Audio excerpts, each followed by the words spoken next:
எல்லாருக்கும் வணக்கம். தயாரிப்பாளர் திருப்பூர் அப்படின்னு சொன்ன உடனேயே எனக்கு நிறைய ஃப்ளாஷ்பேக். திருப்பூர் ப்ரொடியூசர்ஸ்னு ஒரு டைட்டில் கொடுத்து நீ படம் பண்ண சொன்னால் நான் படம் பண்ணிடுவேன். அவ்வளோ ப்ரொடியூசர்ஸ் நான் பார்த்துருக்கேன் திருப்பூரில். ஆனால் யாருமே உருப்படியாக படம் பண்ணல. நீங்கள் ஃபஸ்ட்டு வந்து இந்த படத்தை பண்ணி கொண்டு வந்து நிப்பாட்டி அதை ரிலீஸ் பண்ண போகிறீங்கன்றதுக்கு உங்களுக்கு வாழ்த்துக்கள். எனக்கு நிறைய பேர் வேறு வேறு விஷயங்களுக்காக சினிமாவுக்கு வந்தவங்களா இருந்தாங்க. நீங்கள் மட்டும் சினிமாவை நோக்கி வந்தவங்களா இருந்திருக்கீங்க. எனக்கு சந்தோஷமாக இருக்குது. அதுவும் உங்கள் குடும்பத்தோடு உட்காந்துருக்கீங்க. அந்த குடும்பம் உங்களை நம்பி இந்த திரையுலகத்துக்குள்ளே அனுமதிச்சிருக்காங்க. ஸோ அந்த அனுமதித்ததுக்கு நீங்கள் அவங்களுக்கான கொடுக்குற பரிசுன்றது இந்த திரைப்படத்தோட வெற்றிகளாக இருக்கணும் கண்டிப்பாக. ஸோ அதை நான் விரும்புகிறேன். உங்களுக்கு 2 மகள்கள். நான் உள்ளே உட்காந்து பேசிட்டு இருந்தேன். எனக்கு 2 மகள்கள். இவங்க கிட்டத்தட்ட நம்ம சின்சியராக தான் இருப்போம். ஏன்னா நம்ம பொண்டாட்டிக்கு பதில் சொல்கிறோமோ இல்லையோ, மனைவிக்கு குழந்தைங்களுக்கு பதில் சொல்லணும் இல்லையா? பாப்பா கேட்கும் அப்புறம் உங்களை. ஸோ ஃபஸ்ட்டு உங்களுக்கு கங்க்ராட்ஸ். நீங்கள் நல்லா பண்ணுங்கள் தம்பி. இந்த ஃபோனை ஆஃப் பண்ணுங்க தம்பி. அப்புறம் இந்த படத்தோட ஃபஸ்ட்டு இம்ப்ரெஷன், இந்த படம் நல்லா இருக்கும் போல இருக்கே அப்படின்னு நம்ம யோசிக்கிறதுக்கு முதல் காரணமாக இருக்குது அந்த டைட்டில் டிசைன். அது யார் பண்ணாங்கன்னு தெரியல. அந்த தம்பிக்கு என்னோட வாழ்த்துக்கள். ரொம்ப அழகாக ரொம்ப பிரமாதமாக டிசைன் பண்ணியிருக்காரு. 4th ஃப்ளோர் அப்படின்ற ஒரு சாதாரண பேர் தான் அது. 1st floor, 2nd floor, 3rd floor, 4th floor, 10,000 எல்லா இடத்துலையும் இந்த வார்த்தைகள் இருக்கும். ஆனால் அந்த 4th ஃப்ளோர்ன்ற வார்த்தைக்கு ஒரு கம்பீரத்தையும் ஒரு டிசைனையும் கொடுத்தது வந்து ரொம்ப அழகாக இருக்குது. அதில் தெரியுது இந்த படத்தோட அட்ராக்ஷன், வெற்றி எல்லாமே. ஏன்னா எல்லோரும் இந்த 4th ஃப்ளோர் ட்ரெய்லர் பார்க்கும்போது இந்த படத்தை பார்க்கணும்னு தோணும். இன்றைக்கி நிறைய பேருக்கு வந்து அந்த த்ரில்லர் கைண்ட் ஆஃப் ஃபிலிம் இந்த மாதிரியான ஜேர்னர் தான் ஒர்க் அவுட் ஆகுது. அதை வந்து ரொம்ப அழகாகவே அவங்க ஃபோட்டோகிராஃபியாகவும் சரி, ஆர்டிஸ்ட் செலெக்ஷன்லேயும் சரி, ஷார்ட் டிவிஷன்லேயும் சரி கொடுத்துருக்க விதத்தில் வந்து ஏதோ ஒரு நம்பிக்கை இன்றைக்கி உள்ள அடுத்த ஜென்ரேஷனுக்கு வந்து அந்த படம் பிடிச்சிரும் அப்படின்ற ஒரு நம்பிக்கை ஏற்படுத்துது. ஸோ அதனால் இந்த காம்பினேஷன் அடுத்த படம் பண்ணுறதுக்கு தயாராக இருங்க. ஏன்னா உங்கள் காம்பினேஷன் எல்லாமே நல்லா ஒர்க் அவுட் ஆகிருக்கு. ஃபோட்டோகிராஃபிலேருந்து, எடிட்டர்லேருந்து, மியூசிக்லேருந்து எல்லாமே மியூசிக் ரொம்ப நல்லா இருக்குது பிரதர். ரொம்ப அழகாக பண்ணியிருக்கீங்க. அந்த வார்த்தைகள் எழுதின கவிஞர் ரொம்ப நல்லா இருக்குது. உங்களுக்கு எதிர்காலம் இருக்குது. நீங்கள் நம்பிக்கையோடு இருங்க, பயப்படாதீங்க, தைரியமாக எந்திரிச்சுங்க. நான் தான் கவிஞர் இல்லைங்க. கவிஞனுக்கு ஒரு திமிர் இருக்கணும்ல, அது இருக்கலாம், தப்பு கிடையாது. அந்தளவுக்கு நல்ல வார்த்தைகள் இருக்குது உங்ககிட்ட. எனக்கு ரொம்ப பிடிச்சிச்சு. டிசைன் பண்ணவங்க நல்லா பண்ணியிருக்காங்க. அண்ட் எடிட்டர் யார் இங்கே இருக்காங்களா? சுதர்ஷன், ராம் சுதர்ஷன். ஓ, அந்த இதுக்கிட்ட ஜெமினியில் இருப்பார் அவர். ஓகே ஓகே, சூப்பர், நல்லா பண்ணியிருக்கார் எடிட்டர். அண்டு ஆரி வந்து எனக்கு நண்பர், அப்புறம் என்னோடய ஸ்டூடெண்ட்டு, அப்புறம் என் படத்தில் ஹீரோவும் நடித்தவர், அப்புறம் இப்போ நான் எடுத்த ஜேர்னியில் என்னோட ட்ராவல் பண்ணவர் நடித்தவர். அதை தாண்டி என்னோடய உறவினர், அதை தாண்டி வந்து எங்கள் ஊருக்காரர், மதுரைக்காரரு. ஸோ இப்படி எல்லா இடத்துலையும் எங்களுக்கு நெருக்கம் இருக்குது. எங்கள் குடும்பத்தோடு எல்லாருக்கும் தெரிஞ்ச ஒரு நண்பராக தான் நான் இங்கே வந்திருக்கேன். ஏன்னா அவரோட முயற்சி, அவருடைய ரொம்ப, அதாவது இங்கே வந்து பின்புலத்தில் ஆளை வச்சுக்கிட்டு வர்றவங்க நிறைய பேர். ஆனால் பின்புலத்தில் இல்லாமல் ஓடி வந்து ஒருத்தன் ஜெயிக்கிறான்ல, அவனுக்கு இருக்க வேல்யூ தனி தான் என்னவாக இருந்தாலும். ஏன்னா பின்புலத்தில் எங்கள் அப்பா டைரக்டரு, இல்லை எங்கள் அப்பா வந்து ரைட்டரு, இல்லை எங்கள் அப்பா ப்ரொடியூசர்னு ஒருத்தர் வராமல் எனக்கு யாரையுமே சினிமாவில் தெரியாதுங்க. சினிமா தெரியும் அப்படின்னு வந்ததில் நான் ஒரு ஆள், அவர் ஒரு ஆள். ஸோ எங்களுக்கெல்லாம் அந்த வெற்றி தான் எங்களையே இன்னைக்கு வரைக்கும் உயிர்ப்போட வச்சுருக்கு. அப்படின்னா நாங்களாக போராடி, நாங்களாக ஜெயிச்சு, நாங்களாக அந்த இடத்துல உட்காந்துருக்கோம். எங்களுக்கு யாரும் பின்னாடி சப்போர்ட் பண்ணி நீ போயிருன்னு எங்களுக்காக 10 படம் எடுக்கலை. ஒவ்வொரு படத்துக்கும் சுசீந்திரனுக்கும் அதே மாதிரி தான், அவருக்கும் இதே மாதிரியான இப்படி வந்தவங்க பாருங்கள். தொடர்ந்து இண்டஸ்ட்ரியில் படம் பண்ணிக்கிட்டே இருப்போம். ஏதோ ஒரு ரூபத்தில், ஏதோ ஒரு இடத்துல நாங்கள் எங்களுடைய படங்கள் மூலமாக உங்ககிட்ட பேசிக்கிட்டே இருப்போம். அப்படி ஒரு ஆளாக நான் ஆரியை பார்க்குறேன். எனக்கு ஆரியை வந்து முதல் படம் நான் ஆடும் கூத்து அப்படின்னு ஒரு படம் பண்ணும்போது, அந்த படத்தில் டிவி சந்திரன் டைரக்டர், அவர் வந்து என்கிட்ட கேட்டார், எனக்கு இந்த கேரக்டர் பண்ணுறதுக்கு ஒரு நல்ல முகம் வேணும், ஒரு நல்ல பையன் வேணும் அப்படின்னு கேட்கும்போது, எனக்கு ஒரு ஆட்டோகிராஃபில் நடிக்க வந்தவரை நான் கூப்பிட்டு எனக்கு ஃபிசிக்கல் ட்ரெயினராக வாங்க. நான் ஒரு 72 கிலோ 76 கிலோவாக இருந்தேன். அப்போ அதை வந்து எனக்கு ஷூட்டிங் போகிறதுக்கு இன்னும் 10 நாள் 15 நாள் தான் இருக்குது, எனக்கு 13 கிலோ குறைக்கணும் ஆறினேன். சார் 15 நாளில் 13 கிலோவா, எப்படி குறைக்கிறதுன்னு. ஆனால் குறைச்சோம், தவம் மாதிரி குறைச்சோம். ஏன்னா அவர் என்னை வந்து சக்கையாக புழிஞ்சிருவார். ஸோ ஒரு ஒர்க்கில் உள்ள டெடிக்கேஷன் எனக்கு நான் அன்றைக்கி பார்த்தேன். ஸோ இந்த பையன் வந்து இந்த டைரக்டரை காக்கா பிடிச்சிக்கிட்டா பின்னாடியே இருக்கலாம், நாளைக்கு ஒரு படம் பண்ணிடலாம்னு நினைக்காம நம்ம நடிக்க தான் போனோம். ஆனால் ஒரு டைரக்டர் என்னை இதை மாற்றுன்னு சொல்லி கொடுக்குறாரு. அந்த வேலையில் நான் சின்சியராக இருக்கணும்னு அதுக்காக சார்ட்டு போட்டு கிட்டத்தட்ட ஒரு 15-20 நாளில் 13 கிலோ குறைச்சோம் நாங்கள். எனக்கு அது ஆச்சரியமாக இருந்தது. இன்றைக்கி யாருமே குறைக்க முடியாது, எப்படியுமே குறைக்க முடியாது. அது வந்து என்னென்னா அந்த ஆட்டோகிராஃப் சக்ஸஸில் அது ஒரு பார்ட். அது அந்த படம் சக்ஸஸ் ஆகணுன்றதுக்காக நடந்த ஒரு அதிசயம். அன்னைக்கு நான் 65 கிலோ குறைஞ்சது இன்னைக்கு நான் அதுக்கப்புறம் கூடவே இல்லை, அதே வெயிட்டு அப்படியே மெயின்டைன் பண்ணிகிட்டே இருக்கேன். அதுக்கு காரணம் நீங்கள் தான். அந்த டெடிக்கேஷன் என்னாச்சு, அவரை வந்து நான் ஆடும் கூத்து பண்ணும்போது ஆடும் கூத்தில் சரி ஆரியை அறிமுகப்படுத்தலாம். அவர் கூட டிவி சந்திரன் ஒரு பெரிய டைரக்டர், அவர் மலையாளத்தில் நேஷனல் அவார்டு வாங்கின பெரிய டைரக்டர். அவர் மீரா ஜாஸ்மினிக்கெலாம் நேஷனல் அவார்டு வாங்கி கொடுத்துருக்கார். அவர் தான் அந்த ஆடும் கூத்து படத்தை எடுத்தார். அப்புறம் பாதியில் அவங்க பண்ண முடியாமல் போகும்போது நான் எடுத்தேன். ஆனால் அதுக்கு முன்னாடியே நான் அவர் அதில் வந்து நடிகரை அறிமுகப்படுத்தணும். ஆனால் அது ஒரு பெரிய வாய்ப்பை தேடி கொடுத்துடல, அது ஒரு பெரிய அங்கீகாரத்தை கொடுத்துடல. ஆரி நல்லா நடிச்சிருக்காரு, ஆரி வந்து நல்ல நடிகர்னு உடனே 10 பேர் தேடி போயிடல. அப்போ நமக்கு ஒரு தளர்ச்சியும், நமக்கு ஒரு தோல்வியை பற்றிய பயமும், நமக்கு வந்து ஒரு எதிர்காலம் பற்றிய பயமும் வரும். அந்த பயத்தை ஓவர் கம் பண்ணி ஒவ்வொருத்தனும் வந்து தன் முதல் தோல்வியை ஒரு மனிதன் கடந்துட்டான்னா எத்தனை தோல்வியும் கடக்கிறதுக்கான கம்பீரம், தைரியம் அவனுக்கு வந்துடும். அந்த முதல் தோல்வியை கடந்தவன் தான் ஆரி.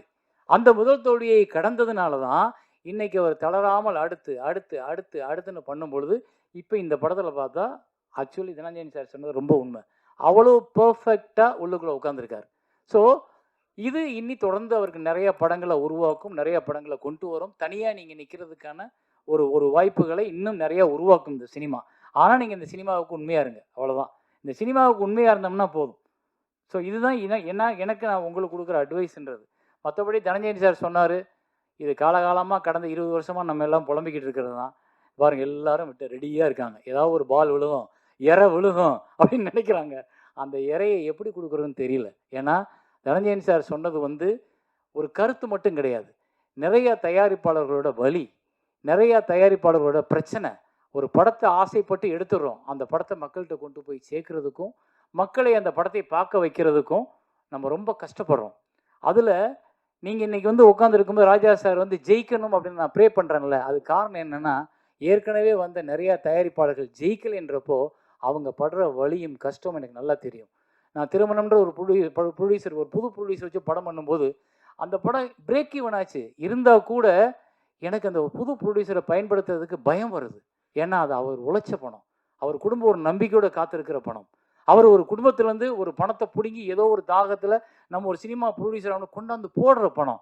ஆனால் அதை இங்கே ஜெயிச்சு திருப்பி மீட்டு எடுக்கிறதுக்கு அந்த தயாரிப்பாளருக்கு வழி இருக்கான்னா இல்லை. அப்போ நாங்கள் மனசாட்சி அடகு வச்சுட்டு ஒரு தயாரிப்பாளர் தெரிஞ்சே ஒரு குழிக்குள்ளே கொண்டு போய் தள்ளுறோமா அப்படின்னா ஆமாம், தள்ளுறோம். அது யார் பிழைக்கிறதுக்கு? இங்கே இருக்கிற 120 டெக்னீஷியனும் பொழைச்சிட்டு போயிடுவாங்க. இவங்க யாரும் சம்பளம் வாங்க வேலை பார்க்க போகிறதில்ல. டெக்னீஷியன் சவுண்ட் இன்ஜினியர்லேருந்து ப்ரொடக்ஷன் வரைக்கும் எல்லோரும் காசை கொடுத்தா தான் வேலை. ஆனால் அது எல்லாத்தையும் ஒரு ப்ரொடியூசர் திரும்ப வரும்ன்ற கனவுல கொண்டு வந்து போடும்போது எல்லாம் வாங்கிக்கிட்டு முடிச்சுட்டு நன்றி சார் நன்றி சார்ட்டு போயிடும். அந்த படத்தை வச்சுட்டு ஒரு ப்ரொடியூசர் தனியாக நிற்கிறாரு. இதை எங்கே கொண்டு ரிலீஸ் பண்ணுறது? எத்தனை ஷோ கொடுப்பாங்க? எத்தனை தேட்டர் கொடுப்பாங்க? எப்போ சொல்லுவாங்க ஷோ இதுன்னு? என்னமே தெரியாது. அப்போ இதுக்கெல்லாம் காரணம் என்னென்னா, ஒழுங்குபடுத்தப்படாத சினிமாவிற்குள் நிறைய பேர் முண்டி அடித்து ஓடிட்டுருக்கோம். டெய்லி நம்ம டிராஃபிக்கில் போகிற மாதிரி எல்லாரும் என்ன இவ்வளோ டிராஃபிக்கு, என்ன இவ்வளோ டிராஃபிக்கு நம்ம கேட்போம் போகும்போது. ஆனால் நம்மளும் அந்த டிராஃபிக்குள்ள ஒரு ஆளாக இருக்கும். அது மாதிரி தான் சினிமா தயாரிப்பு இன்னைக்கு டிராஃபிக்குள்ளே மாட்டிக்கிட்டவங்க மாதிரி எங்கே போய் எந்த சிக்னல் என்னன்னு எப்படி திரும்பி எப்படி கொண்டு போய் மக்கள்கிட்ட சேர்ப்போம்ன்றத தெரியாத ஒரு புதிர் இருக்கும்போது இந்த புதிர் விடுவிக்கிறது ரொம்ப சிம்பிள், ரொம்ப சிம்பிள். ஒரு கட்டுப்பாடு, ஒரு ஒழுங்கு, எல்லாரும் பிழைக்கணும்ன்ற ஒரு நல்ல சிந்தனை எல்லாருக்கும் வேணும். அதை வந்து தயாரிப்பாளர்கள் ஒன்றுபடுத்த முடியலையா, தயாரிப்பாளர் சங்கம் அதை முயற்சி பண்ணணும். தயாரிப்பாளர் சங்கத்தில் வந்தவொன்னே ப்ரொடியூசருக்கு ஒரு பணத்தை கட்டி 1 லட்ச ரூபாய் எவ்வளோ சார், 1 லட்ச ரூபா கட்டி மெம்பர்ஷிப் போடுறோம். என்ன கேரண்டி? நான் ஏன் இந்த 1 லட்ச ரூபா கட்டணும்? இந்த 1 லட்ச ரூபா கட்டினதுனால எனக்கு என்ன பயன்? நான் உங்ககிட்ட எதிர்பார்க்கறது ஒன்று தானே, என் படத்தை நான் எடுத்துட்டேன் சார், எனக்கு நல்லபடியாக தேட்டரை ஃபிக்ஸ் பண்ணி ரிலீஸ் பண்ணி கொடுங்க சார்ன்றது மட்டும்தானே ஒரு நான் கேட்குற கேள்வி. எனக்கு நீங்கள் கொடுக்குற பொங்கல் காசு தேவையில்லை, நீங்கள் கொடுக்குற கூட்டம் போடுற ஒவ்வொரு விஷயம் எனக்கு தேவையில்லை. நான் எல்லாரும் கூட்டம் அட்டன் பண்ண முடியாது. நீங்கள் பாதுகாப்பாக ஒன்றை வச்சு அதில் தலைவர், செயலாளர், பொருளாளர் உட்காந்துருக்கீங்க. அப்போ நீங்கள் இதை சிரத்தையோட அடுத்து எந்த கட்டத்துக்கு கொண்டு போகணும்? சரி, தயாரிப்பாளர்கள் சொன்னால் தியேட்டருக்காரங்க கேட்கல. தியேட்டருக்காரங்க அவங்களோட லாபத்தையும் அவங்களோட வருமானத்தையும் அவங்களுக்கு தியேட்டர் டெய்லி ஃபில் ஆகணுன்றதை மட்டும்தான் பார்க்குறாங்களே ஒழிய இது ஒரு நல்ல படம், இதை திரையிட்டுருவோம், இதுக்கு ஒரு வாரம் டைம் கொடுப்போம்னு யோசிக்கிறது இல்லை. ஏன்னா முன்னாடியெல்லாம் ஃபிக்ஸட் ஹையர் அப்படின்னு ஒரு சிஸ்டம் இருந்தது. ஒரு வாரத்துக்கு தியேட்டரை நான் வாடகைக்கு எடுத்துகிட்டு என் படத்தை ஓட்டிக்கலாம். ஒரு வாரத்துக்கு அப்புறம் ஹோல்ட் ஓவர் விழுகலைன்னா அவன் தூக்கிடலாம். அதை விட்டுட்டு இன்னைக்கு 70-30, 65-55 வந்ததுக்கு அப்புறம் அவங்க லாபம் சம்பாதிக்கிறது, தயாரிப்பாளர் லாபம் சம்பாதிக்க மட்டும் பார்க்குறீங்க. யார் சம்பாதிக்கிறீங்க? மெயினாக இருக்கிற ஒரு 10 ப்ரொடியூசர், 10 நடிகர்கள், 10 டைரக்டர்ஸ் பண்ணுற படங்கள் மட்டும்தான் ஓடுது. சின்ன பிள்ளை தெரியாமலே கைத்தட்டுது. நீங்களாம் தட்ட மாட்டீங்க. ஏன்னா நடிகர்கள் நமக்கு நாளைக்கு வேணும். அப்போ அந்த பெரிய நடிகர்கள் பட்டமே ஓடுது, அவங்களுக்கு மட்டும்தான் தியேட்டர் கிடைக்குது அப்படின்னா, அப்போ சின்ன தயாரிப்பாளர்கள் என்ன பண்ணணும்? சரி, ஓடிடின்னு ஒரு பெரிய நம்பிக்கை வந்துச்சு. அந்த நம்பிக்கை என்னாச்சு? நம்மளை பூரா தூக்கி உள்ள சப்ஸ்கிரைபராக போட்டதுக்கப்புறம் அவங்க சொல்லிட்டா நாங்கள் படம் வாங்குறது இல்லை, இனிமேல் நீங்கள் தியேட்டரில் ஓட்டிட்டு கொடுங்க. அப்பா தியேட்டரை ஓட்டல இருந்தானப்பா உங்ககிட்ட வரோம், நீ வாங்க மாட்டேன்னா அப்போ நாங்கள் என்ன பண்ணுறது? அப்போ இங்கே ஒரு முறைப்படுத்துறதுக்கு ஒரு அதிகாரம் வேணும். அந்த அதிகாரம் எங்கே இருக்குன்னா அரசாங்கத்துக்கிட்ட இருக்கு. அரசாங்கம் எல்லாரும் வரி கட்டுறோம், நானும் வரி கட்டுறேன், இந்த படத்தில் வேலை பார்த்தவங்க வரி கட்டியிருப்பாங்க, இந்த தயாரிப்பாளர் இவ்வளவு செலவுக்கு வரி கட்டியிருப்பாரு, இந்த வரி பூரா அரசாங்கத்துக்கு போகுது. அரசாங்கத்தில் சிறு தயாரிப்பாளர் இருந்து பயன்பெறுது அப்படின்றப்போ அந்த சிறு தயாரிப்பாளர் வெளியே வந்து பிழைக்கிறதுக்கு ஒரு வழியை அரசாங்கம் ஏற்படுத்தி கொடுக்கணும். அது அரசாங்கத்தின் கடமை. வரி வாங்குறதுக்கு நீங்க கட்டாயப்படுத்துறீங்கன்னா அப்ப நான் பிழைக்கிறதுக்கு ஒரு வழியை உருவாக்கி கொடுங்க, அது உங்கள் கடமை. அப்ப அந்த இடத்துக்கு நீங்க கூப்பிட்டு பேசுங்க. சிறு நீங்க தான் தியேட்டர் கூட வச்சிருக்கீங்க, உங்க கண்ட்ரோல்ல நிறைய பேர் வந்து அந்த ஒரு 10 பேரை தான் கண்ட்ரோல் பண்ணிருக்காங்க தியேட்டர்ஸை. அப்ப நாங்க சொன்னா அவங்க கேட்க மாட்டாங்க. அப்ப நீங்க என்ன பண்ணணும்? எம்ஜிஆர் அப்படின்னு ஒரு முதலமைச்சர் இருந்தார் முன்னாடி. அவர் நம்ம ஊர்ல வந்து டப்பிங் படங்கள் நிறைய வந்துகிட்டு இருந்துச்சு. அந்த டப்பிங் படங்கள் வரும் பொழுது தமிழ் படங்கள் காணாமல் போகிற வாய்ப்பு உருவாச்சு. எல்லாரும் வந்து ஜாக்கி சான் தமிழ் பேசுறதை பார்க்க ஆரம்பிச்சோம். அப்ப எம்ஜிஆர் என்ன பண்ணாரு? கூப்பிட்டு ஒரு ஆர்டர் போட்டார். எந்த திரையரங்கங்களும் கண்டிப்பாக 90 நாட்கள் தமிழ் படம் போட வேண்டும், அப்படி போடலன்னா லைசன்ஸ் ரத்துனார். அதுதான் இன்னைக்கு சிறு திரைப்படங்களுக்கு 3 மாசம் ஒதுக்கி கொடுங்க. அது எந்த 3 மாசம் இருந்தாலும் பரவாயில்ல, 9 மாசம் நீங்க பெரிய படங்கள் எல்லாத்தையும் போட்டுக்குங்க, 3 மாசம் சிறு தயாரிப்பாளர்களுக்காக மட்டும் தியேட்டர் ஒதுக்குங்க.